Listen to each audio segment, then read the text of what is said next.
If you want to become a supporter of Boss Rush, you can head on over to patreon.com/Boss Rush Network. For as little as $1 a month, you gain early access to Expansion Pass and Gamescast, audio versions of spoiler casts and interviews, and more perks at the tier that's right for you. You can even follow us for free and gain all of our main shows on one feed. If you can't support us financially, no big deal. You can head on over to youtube.com/Boss Rush Network or bossrush.net for more great content. Thanks for helping us continue to build something better.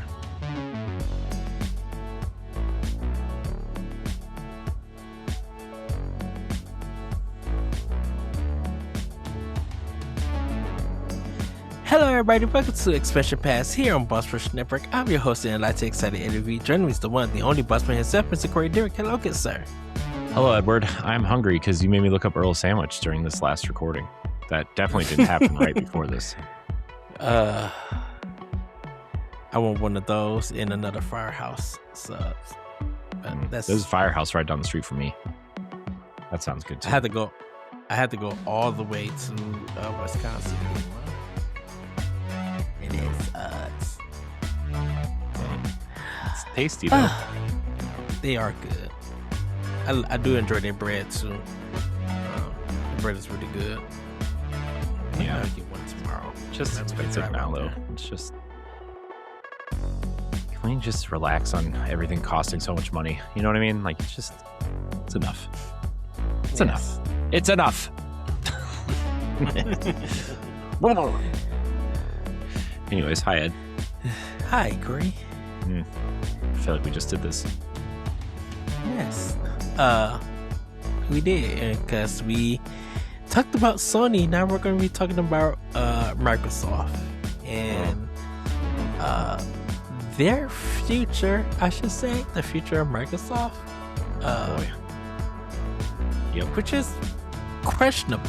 I won't say questionable content, but just questionable right now. If you guys haven't heard, there's been rumors of studios closing. And then there has been rumors that some of these studios are negotiating something with Microsoft. But we officially don't know. They may also be going discless and for Project Helix. We cannot confirm that at this time. So right now, Microsoft is in a weird situation. Corey, what are your thoughts about it? So, as of this recording, I don't know if this is going to come out before or after the PlayStation one we just had. I feel like this one should probably come out first. But we did just talk about the PlayStation discless thing. Xbox is cleaning house, which on paper and from a business perspective, I'm going to say that, and the way that it seems like Asha Sharma wants to go with the business makes sense. A tight, clean ship, studios that make money and make sense to keep, and the ones that don't make sense to keep, either close or sell or spin off or whatever. And that's kind of where we're sitting right now, right? Is like she was brought in for platform growth, which doesn't just include the games, it includes the money and putting boxes in people's entertainment centers and on their desks. But to do that, yes, it's cute to have, Double Fine's, pottery making game or their walking lighthouse game, and it's nice to have, these award-winning games that are different and fun, like Hi-Fi Rush and South of Midnight, all of which are great games, by the way. But they're not system sellers. They're not, and the way the budgets are and the way the size of these studios, like, it's not feasible to make games like this anymore under a giant brand like Microsoft. It's just not. That's not what they're in the business for. And this is what I talk with Josh with all the time on Xbox Casuals, which is like, I feel like if Phil Spencer and Sarah Bond were running an Xbox that was not owned by Microsoft, they would have been incredibly successful. I think that having that Microsoft overhead really hindered their goals with the company and the ecosystem itself. I don't know how much of that is true. I'm just speculating. I think Asha Sharma, you look at her history and her pedigree and where she comes from, and it's all business, it's all growth, it's all efficiency, right? That's that's her mission, that's her goal. Reinvesting in Xbox is a great idea. Xbox is going to shrink quite a bit before they grow again. And Mm-hmm. I'm saying in terms of studio and in terms of output. They're going to focus on Halo, they're going to focus on Gears, they're going to focus on Fable, they're going to focus on Call of Duty, they're going to focus on, Overwatch and whatever Blizzard's bringing out next, probably another Diablo game or StarCraft or something. Uh they're going to focus on the games that make them money. Forza, Sea of Thieves, Obsidian's next RPGs, Bethesda's stuff. But these little cute, quirky games like Psychonauts and Kiln and South of Midnight are not going to exist on Xbox anymore. I'm sorry, they're not going to exist within the first party. These games can exist in a Game Pass second or third party capacity. I mean, we're seeing what they're doing with Spyro, right? Like Toys for Bob spun out 3 years ago Yeah. to go independent. They signed a contract with Microsoft to make Spyro. Microsoft's funding it. You know what? That's cheap for Microsoft. That's good. They don't have to fund studio overhead. They don't have to fund the building. They don't have to fund the equipment. They don't have to fund, insurance for American workers. It's a lot cheaper for them. And Yeah. that's great. On paper, that's great. And I hope Toys for Bob is doing right by their employees. I don't know much about the studio other than that they're making the next Spyro game, right? But you look at someone like Ninja Theory, right?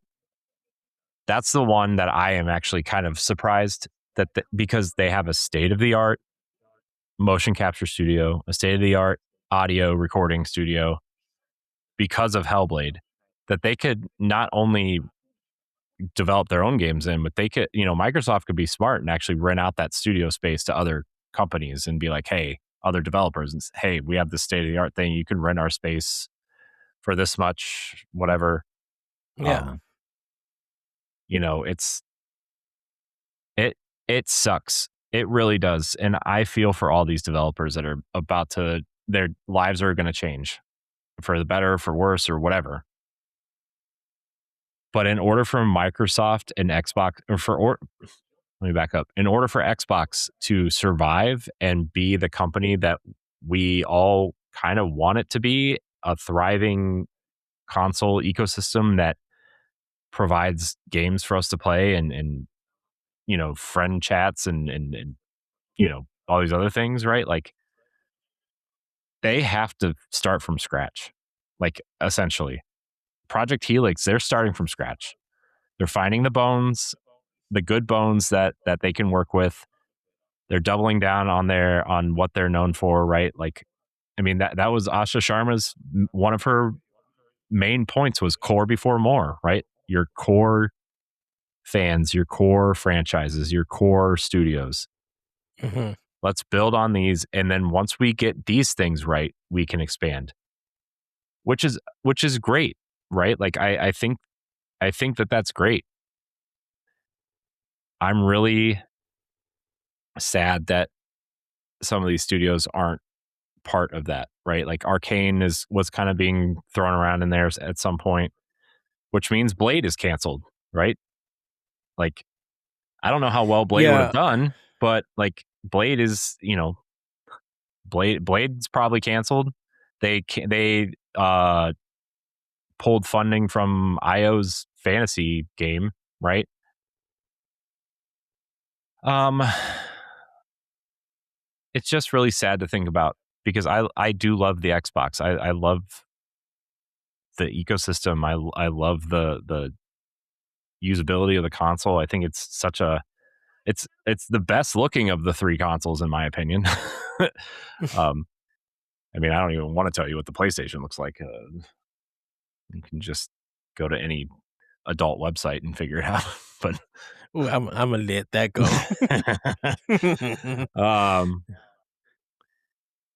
I think it's the best controller. I just think there's a lot of great things about the Xbox, but it has been so incredibly mismanaged. They've spent way too much money and not enough. They've spent too much money on studios and not enough investment within the stuff they already own.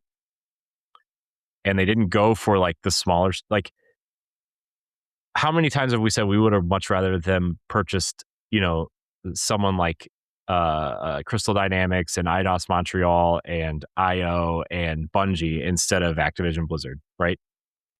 They could have still gotten all of and those studios, ZeniMax. all of those studios for cheaper than they bought Bethesda, right? Like, and I think those types of games would have made sense for Game Pass at the time. Mm-hmm. And kind of what they were building out, this kind of like either small AAA, kind of strong AA, kind of mid tier game lineup, right? With like Compulsion and Double Fine and some of these other studios that they purchased. But the fact that they had the thing that sucks too is that the fact that they announced games from these studios and are to try to find a buyer and not because the game looked exciting was very upsetting news. But again, that's what happens when you have a CEO that doesn't come from games, right? She's not like that. That's a strategy. That's a strategy. Mm-hmm. It's not like she is out to get the gamers. That's just a sales strategy. She's trying to find buyers for these so she can use, she can sell off these studios and cut some losses so she can use that money to fund the bigger projects, which is, again, fine. This is not Phil and Sarah's Xbox. It is not. Right. I know people want to believe that just because Matt Booty and Aaron Greenberg are still there, there's some remnants of that leadership there. But it's not their Xbox anymore. It's Asha's Xbox. And she has a mindset that lean and mean, efficient, big games that make money for the platform, selling the boxes, getting these boxes into your house or onto your desk. And that's a good business goal, right? But again, we love these smaller games. Like I like Psychonauts a lot. I love the Hellblade. Hellblade got me through a lot of mental, things, situations. I mean, the book club, like at PAX, like during the middle of that, I like got really emotional because of how much I connected with that game. And it's not something that happens very often. Right. I'm not saying it never happens, but like that character in that game means so much to me. And the fact that it just could never exist again. And there's not even physical copies of that game either. The second one, at least. Yeah.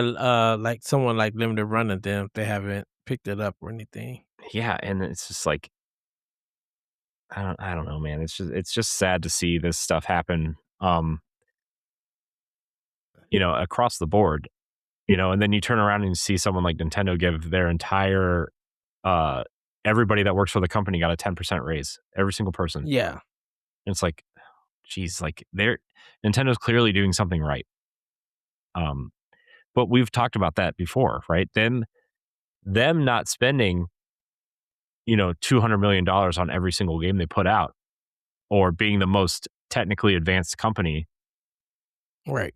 Whether it was on purpose or not, has really benefited them in the long run.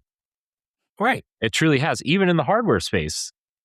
I mean, we talked about it on the PlayStation episode, but you're looking at an $850 PlayStation 5 Pro, or probably like a $900 or $1,000 Project Helix when that next Xbox comes out. And you're looking at a Nintendo Switch 2 and it's $500 and you're probably going to get a game with it. Right? Right.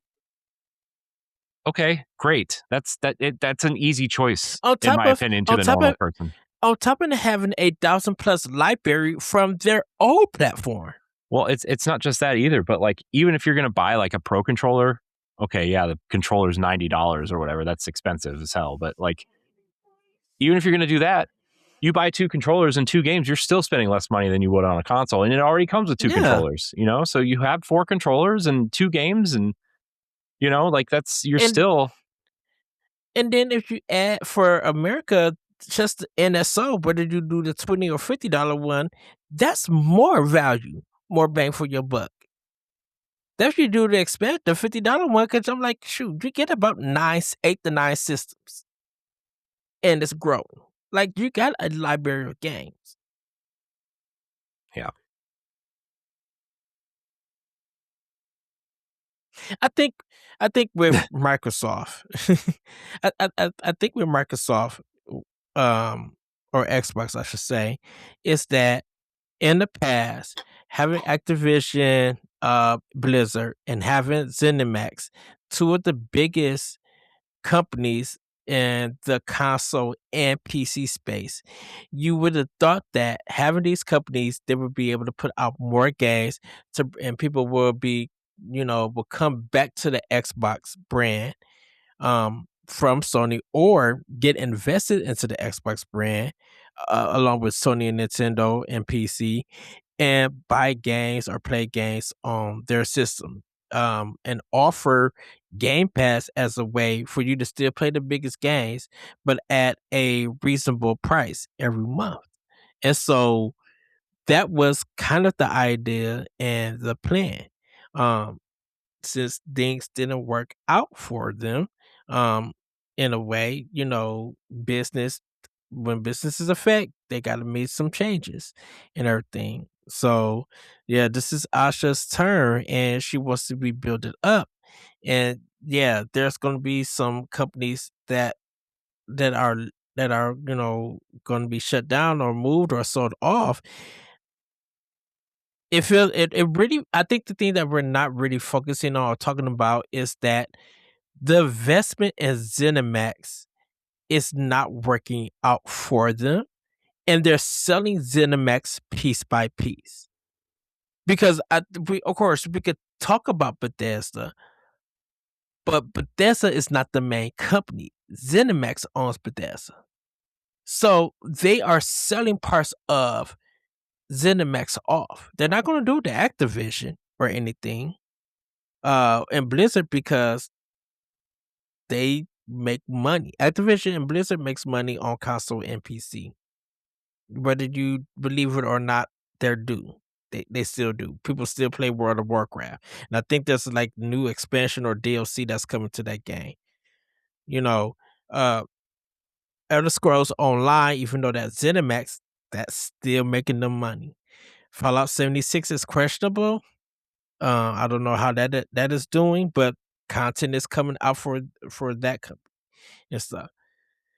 But like Compulsion and the other places that's in ZeniMax, if it's not doing well for Microsoft, they're going to sell them off. Now they can't really sell off or close down their own first party stuff because they those first parties that's Xbox Game Studios that Microsoft created, they need those for them to make games for their box. Now, Halo and Gears and Forza um is their in reality their Mario, Zelda, and Metroid idea. Right. If you look at it. But if those games are not doing numbers, then what? That puts Microsoft in a bigger bind that even Game Pass cannot save them. So Yeah.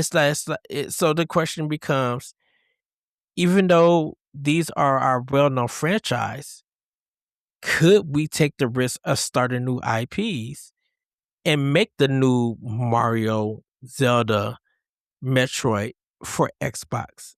That's not Halo, Gears, and Forza. Yeah, I just Because in I also think like this game as a service bug got a lot of people in too of like we got to do this instead of this and like that has also trained a lot of people to not play the types of games that we grew up on, right? Like gaming has always been such like almost an isolating thing for us for the most part. But it's such a big social thing now, like and kids have been trained that way through Minecraft and mobile stuff, and then Fortnite coming along, and now with games like uh I was gonna say modern games like Rainbow Six Siege. Geez, wow, that game's not new, but like these kind of semi-competitive slash co-op experiences, right? And I think we're going to see a lot more co-op experiences come through. So I don't know. It's just I wish I wish these companies took more of a stance against their shareholders, essentially, like Nintendo does, right? Like Yeah. Nintendo still like, yeah, they have shareholders, but their stock is always lower than than it probably should be, because they always are like reinvesting in their studios and reinvesting in IP and giving their employees raises instead of laying them off, and they're not trying to meet some quota to make the shareholders happy. They're trying to build a sustainable, lasting legacy business. And And those shareholders, when they see the software sales in good numbers, and they're seeing good numbers for the hardware, because they were just like, I mean, the stock market is always going to be up and down. Just like when they see people reactions to stuff, and the shareholders be like, okay, I'm gonna sell my stock from Nintendo or part of this and stuff. I'm like, this is gonna be temporary, because it's like, how you gonna act like this and you seeing Pokemon Pokepia sell 3 some million, and it's still going. When the next Pokemon game comes out, that's probably going, if it plays right and does right on Switch 2, that could be possibly another 5 million together.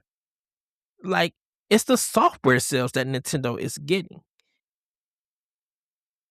yeah, I mean, that's the Like, thing too. Like, not only does Nintendo make games relatively cheaply, but they sell 80 million units of Mario Kart 8, and they sell 45 million units of Animal Crossing. They sold mhm, 30 million copies of Pokemon ZA, which had a $13 million budget somehow. Like, right. And like I said, when if you're seeing stuff in Europe, Famitsu and whatever American MPD is, I keep saying MPD, and I gotta correct myself about that. When you're seeing Switch games being on the top 10 or within that top 10 continuously, that just shows you that, like I said, that their software is good. People believe in giving those games a try. Microsoft wants that so bad, because if that same thing happened to Xbox right now, that would change the whole conversation about that company. Because when all the hubbub happened, when uh Activision was bought, and when ZeniMax was bought, the idea was to bring people to their console. Well, you're going to have to release games. And that was the problem that we had with the Series X and Xbox One. It was just like, we weren't getting enough first party games. So in our eyes, the remedy was you having these companies. So you should have did what Switch One did when Switch came out, a first party game almost every month. uh-huh, Regardless of what the sale numbers would be, there is so much to eat. uh-huh. But you have all of these companies, and we only get 2 to 4 games a year? I mean, Sony's Not only even putting out what, 3 games this year? Like, I yeah, mean, which again, okay, that's fine, but like, and again, they have had second party partnerships, and Nintendo has a lot of those too that they just don't advertise up front, right? How many right, articles do you see? Oh, this developer worked on this game, and you didn't know until it came out, right? But right. that's just how Nintendo is, and which is And fine. I don't care that they're like that, but like, I think we do give Nintendo a lot of credit that maybe I don't want to say they don't deserve it, but like they do have a lot of second party partnerships, like Mercury Steam and Metroid, and the team that did Mercury did Steam, Mario and Mercury, Luigi and the Mario RPG remake, and Mercury Steam, WayForward, Bandai Namco, Kobe Tecmo, Platinum Games, uh, Velcro, or the people who now just did Star Fox. Like that's a new person they work with. Grezzo, I think before Nintendo owns Grezzo now or not. does Nintendo own Grezzo? I don't know. Thought they I think they own the stake in them. I don't know if they own them. okay. The Pokemon Company, because Nintendo doesn't own the Pokemon Company, but they work with them to bring their mainline series games to their console, So or to their hardware. real quick, sorry, Grezzo Yeah, go ahead. operates as an independent studio owned by uh, uh, Koichi Ishii, a former Square Enix developer, best known for his work on Final Fantasy and the Mana series. Let's see. Grezzo operates as an independent studio and is not owned by a larger publisher, but they frequently collaborate with Nintendo on games like The Legend of Zelda. Okay. Okay. So, Okay. Um, outside of that, I mean, who else do they work with and stuff? Like, I mean, they've worked with Microsoft because of Minecraft. So, and they haven't worked with Sony yet for anything. Because of MLB The Show. But I'm like, we know the studios that Nintendo has worked with.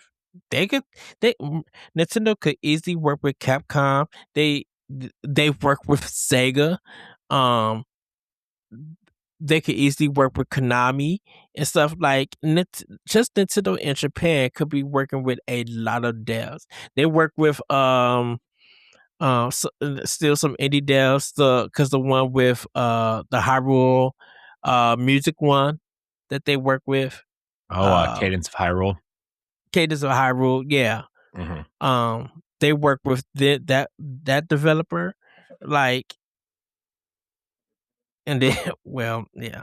So I'm like, there's a possibility that Nintendo could still work with a lot of people, and bring games out because games have come from those developers, and Nintendo will give those developers time to make sure that the quality is up to snuff and everything. Like Bayonetta 2 is a good example. Even Bayonetta 3, those games took a long time after they've been announced, and regardless of regardless of how you look at them or take away from them, those games did come out. They did numbers. They helped get platinum games that recognition. You know, Koei Tecmo probably made one of the best Fire Emblem games of all time with Three Houses over Intelligence System, who Fire Emblem Awakening is still probably one of their best, but we'll see what Fortune Wees do. Uh, like way forward when they work with Nintendo, regardless of, like, once again, of what you think about them, they can bring out a great product. Mm-hmm. You know, Mercury Steam did Metroid Dread and Samus Returns. Those games did numbers. Mm-hmm. So it's just oh, go ahead. I was gonna say, by the way, did you see those Metroid rumors floating around?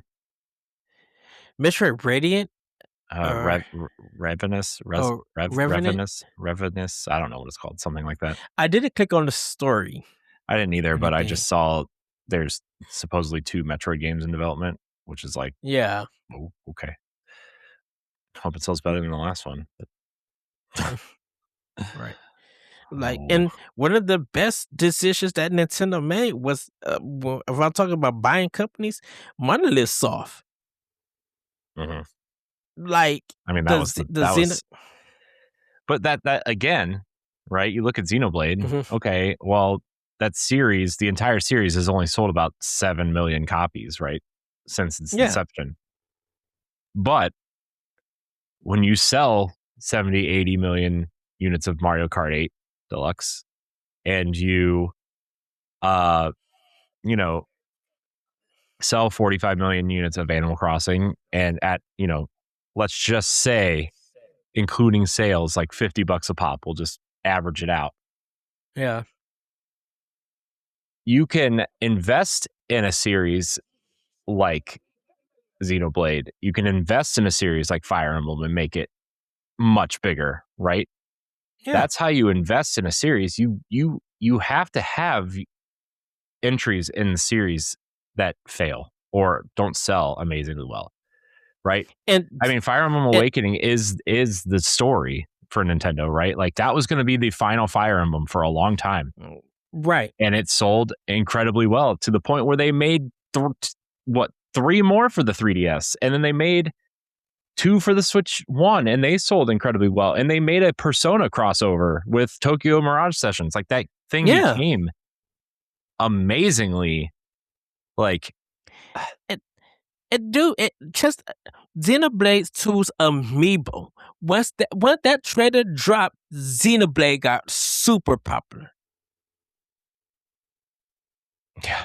I mean, especially with Xenoblade 3, right? And now that the Switch 2 versions are coming out, they're going to find a whole new audience because of either people just skipping the Switch 1 or the versions, or maybe people held off because they didn't run very well and they want to play them in order or something, right? Like, and people are like people still fight for Xenoblade 3 for people to play it, because in reality, it's like Xenoblade 3 is like the PS1 Final Fantasy 7 kind of feel. Like you can't say nothing about it until you play. And then to even up Monolith Soft, them as a company helped create Breath of the Wild and Tears of the Kingdom, a game that got back-to-back 10s. That's crazy. What developer has done that? That people still go back to when they talk about Zelda. Breath of the Wild still comes up. I'm still seeing engineering designs from Tears of the Kingdom.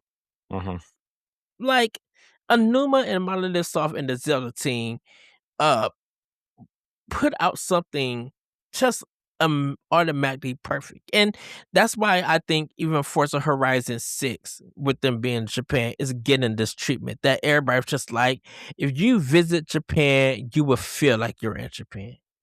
Yeah. Which I'm still excited to buy once I get a chance.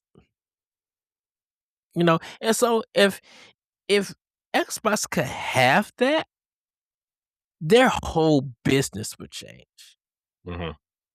Now, that doesn't mean get greedy.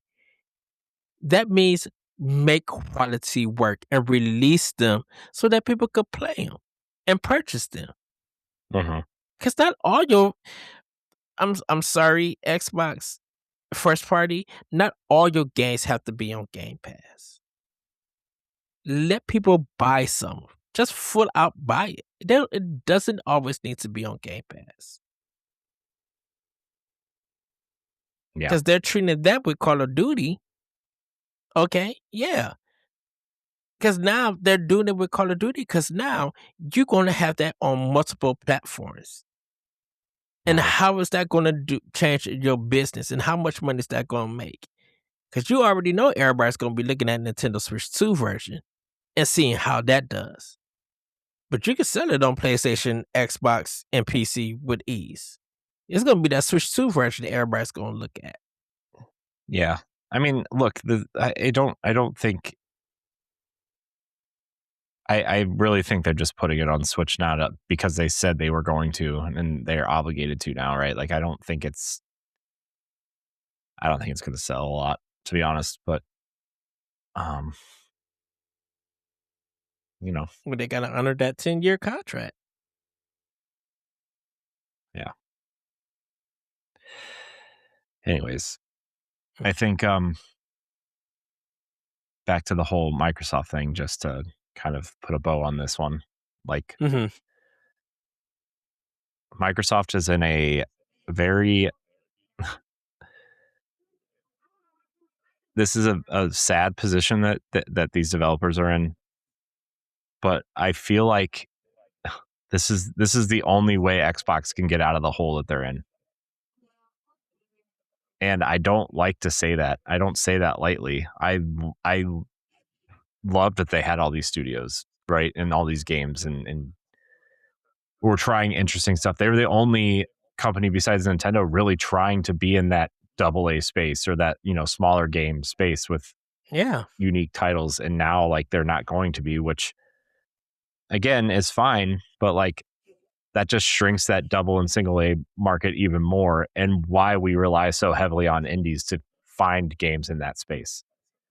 Um, and I mean, Embracer Group, not to bring them up because, geez, but they had the promise of filling that double A space with stuff like Darksiders and even stuff like Tomb Raider, which is a triple A product. Don't get me wrong, but like, it's that Mm-hmm. short single player experience, uh, and it's just Microsoft was really the only major publisher doing that. But I don't know. And once again, like I said, we gotta give Asha a year. Yeah. She's making these decisions of whether they work or not. We have to give her a year. I mean, she's going to need more than a year to do this, dude. And it's going to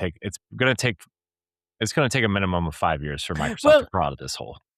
I mean, a year as in making But a final decision if yeah, that was the right choice for her to lead well, or anything.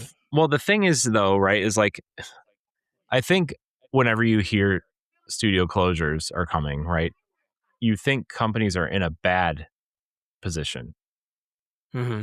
I don't think Microsoft's in a bad position in terms of financial stability, or whatever, because they have so many games that they make money off of, right? Like, you have your games as a service with Sea of Thieves and Call of Duty and Fallout 76 and Elder Scrolls Online.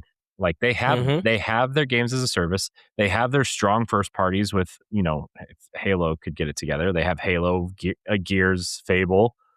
They have their strong racing franchise in Forza Horizon.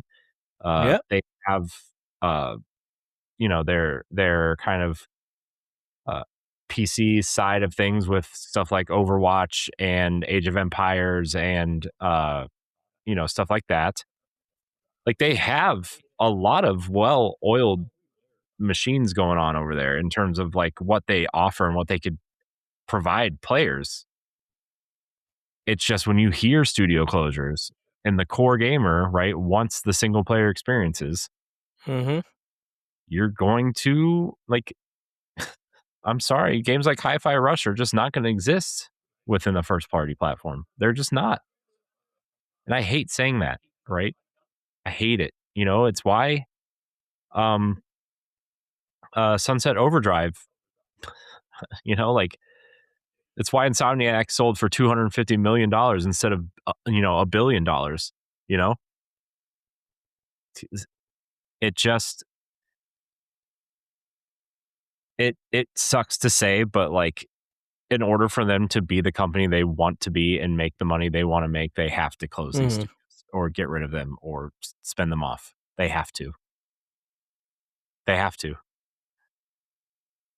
And that's not easy to say. Well, it's not. Um, and I hate saying it. I mean, I was listening to Cog talk about it on one of the 7 bajillion shows he does this week. And he him. He's an Xbox homer. He loves Xbox, right? He's a Yeah. Sega guy growing up, Xbox all the way. And even he said, like, this is a tough situation. Asha Sharma inherited a tough situation. She inherited this really bad situation, and you never really know how bad the situation is until stuff like this happens. Yeah. And you have to, like, look at the breadcrumbs and try to decipher what happened, because Microsoft's never really going to tell you what happened. Of course. Um, but I don't envy Asha Sharma in her decision making right now. But she's going to make the right. She's going to make the right decision for Xbox to grow. I've looked at a lot of her background, like, growing Instacart was like not a small task, right? Yeah. But now everybody uses Instacart or an app like it, right? She grew that Mm-hmm. thing from nothing. She's surrounded herself with smart people, not necessarily games people, but smart people. I don't know. I think she is good for the brand. I really do.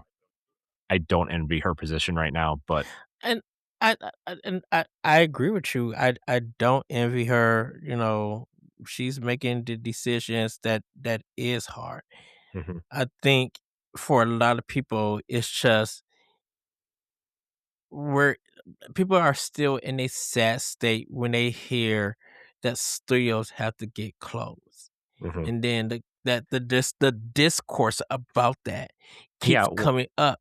yeah. Well, I mean, again, you have to, like, in her position, you have to separate the people from the business. Like, Mhm. that's the problem with us as consumers, is like, we don't want to see anybody lose their jobs. We want everybody to buy all the games all the time, and these people keep their jobs and keep creating and build Right. that relationship with each other so they can keep building better games, right? Like, Mhm. we want that, right? That's why Santa Monica is so successful. That team's been together for 20 years, essentially, right? Obviously, there's been turnover and new leadership and whatever, but essentially, that team's Yeah. been making God of War for 20 years. They know what they're doing, Yeah. regardless of if you like the new direction or not. Like, they know what they're doing. But then you Yeah. have something like the initiative from that doesn't even get to get a game out before they're closed down. You know, how are you supposed to grow a brand with stuff like that? How are you supposed to grow Halo Studios by laying off half the studios, half the employees, and then the other half are contract workers, and then the leadership has changed over so many times you don't even know who your leadership person, you don't even know who the leader of the studio is. you know Right. there's three people ahead of it's three studio heads. How do you have three studio heads? No, that's not how that works. You have one Exactly. studio head. You get one. Reminds me of that skit, that not skit, that scene in New Girl. I've been rewatching New Girl because I've needed to laugh for a while. Uh-huh. And there's a scene where one of the characters is dating two girls, and the other character is like, "You only get one wife. That's how the world works." And then the other guy's like, "But why?" And the other guy's like, "I don't know." But it just reminded me of that. But, like, you can't run a studio with three studio heads, man. Like, you can do two. Naughty Dog does two, right? They have two. You have the creative and you have the financial guy. Disney did that for a long time too, right? With Walton Roy, and then with Michael Eisner and what's his face? Like, Disney is known to do that. Who just left Disney? Or Bob Iger left.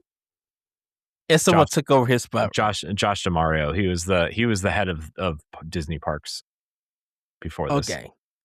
Um, yeah, and their chief financial officer just left. She was there for like 40 something years, and she left. I haven't been keeping up on a lot of that though. I've just been Because I don't dealing with know other stuff. if people. I don't know if that's people been happy that Igar left, but I he's th- been talking. I He's been think vocal for some reason. I think people liked Bob Iger for a while because he made a lot of smart decisions. He made a lot of strange decisions, but he made a lot of smart decisions for the company. Hmm. But they tried to replace him with Bob Chapek, and he was just an idiot. He was, oh my gosh, he was the worst thing, to the point where, like, they're like, "Bob Iger, please come back," and he came back to run the company again after he left already once. But he ran ABC for a long time. Um, but Okay. like he ran ABC, and then when Disney bought ABC, he ended up taking a leadership role and then became the CEO. Okay. So Well, yeah. we'll see what happens when in the future for Microsoft. Like I said, at this time, that there has been no decision made about these studios.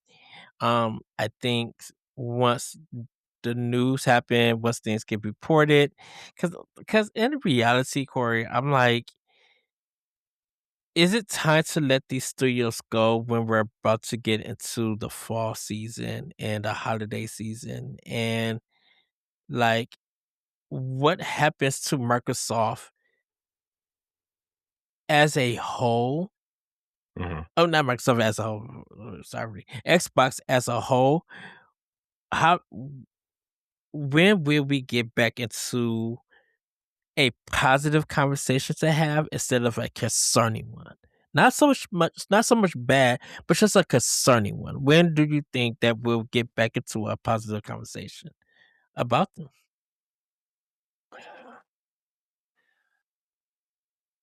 Man, I guess it You all feel like depends that's a on hard one? I guess it all depends on, like, I don't know. I mean, I still feel like there's some pretty positive stuff happening at Microsoft. I just feel like they've Mhm. stepped on so many rakes over the last decade and a half that, like, the holes in their face from from the rake edges is like like covering the good stuff with all this Xbox blood. Like you can't see through it, like. But like Gears E Day looks genuinely very good, It looks like really, really good. Yes. Gears E Day looks good. Like I think the Halo remakes is a strong first step, a good step in the right direction for Halo. Obviously, I'm so I think we're concerned gonna for I think we're gonna get 2 and 3 also. Like they're gonna remake those, but um, I'm just concerned for Fable, and this is a personal thing, not so much on well, that's why it's I PlayStation just 5 also. well, And it's hopefully not Switch so much 2 about later. it's not so much about the sales, it's just I think that tonality change just wears me out. Just It's like, not really a tone change though. ooh. I don't know why people keep saying that. It still has a lot of It's comedy and then it has some serious stuff. I That's how I the old ones were. I think when it was having I'm probably gonna need to go back and just see, like, it kinda just it felt like the comedy and the funny parts of Fable, it just feels exciting and happy to play, and then just, like, this dark tone shift just feels like, ooh, it gives me just like, "Did y'all redo part of this game and delay it? That's why we're getting this kinda serious?" I don't know, it just Well, that engine feels is weird. built for racing games. It's not built for RPGs. They had to rebuild the engine. Well, I'm not even talking about the engine. I think I'm just talking about the content of the traders going from light and funny to going like dark Well, in a sense. they had to show that side at some point. Mhm. Like it's not I understand what you're saying, but they had to show, I mean, those characters are really dark. Like it's dark humor, but it's dark. Like Haley Atwell's character. Oh, Haley Atwell's in this game. You're gonna have to kill her at some point. I'm gonna be real sad. It's my future wife in another timeline. Uh, where was I? I got distracted by Haley Atwell. Oh, you have to see the dark stuff in that, right? Like the heroes are dark. Like that game is incredibly dark behind the humor. The humor masks it, and the humor is funny, but like it's still a really dark game. Like the heroes are not heroes. They're all liars and cheaters and thieves, and they use that power that they gain to tell their own story of this is why I'm so cool, right? Mhm. Um, so, ugh, Well, we'll just see in the future. But I think we're gonna Ed wants to go to bed. I really need to go get into the need though. I am very hungry. I'm very hungry, dude. I I can't ate eat. at I had some chilies at 3. No, not the baby back ribs or anything, but Chili's uh, baby back rib barbecue I had sauce. I had some salmon from them, and I'm just Ugh, like, what? okay, that was good, but I'm Salmon? What? hungry From what? for chilies. It was pretty good. You stress It's me pretty out with your good. food choices, man. Well, what about some? I don't know. I'm I an don't extremely picky eater. I've already been yelled True. at twice today for being a picky eater, so. Yeah. Well, everybody, that's gonna be it for this expansion pass. Let us know what you think about Xbox and its future. Are there games that you wish that will stick around if they do keep these studios that you guys are looking forward to playing? Let us know in the comments. Let us know on our Discord or our socials. We really want to hear from you guys on what you think. With that, everybody, have a great week, have a great weekend, and we'll see you next time on Expansion Pass. Bye, everybody. Goodbye. If you want to become a supporter of Boss Rush, you can head on over to patreon.com/Boss Rush Network. You can choose a tier that's right for you for as little as $1 a month, and you can even follow us for free. Patreon producers for this month are Adriel Munger, Francisco Santillan, Celeste Roberts of Read Only Magazine, Christian S. of Franchise Festival, Todd Okstra of Fandom Foundry, Making Fun of MacGyver, Chat of the Wild, a Legend of Zelda podcast, and Sana Dirrig. Thanks for your continued support of Boss Rush Media and the Boss Rush Network.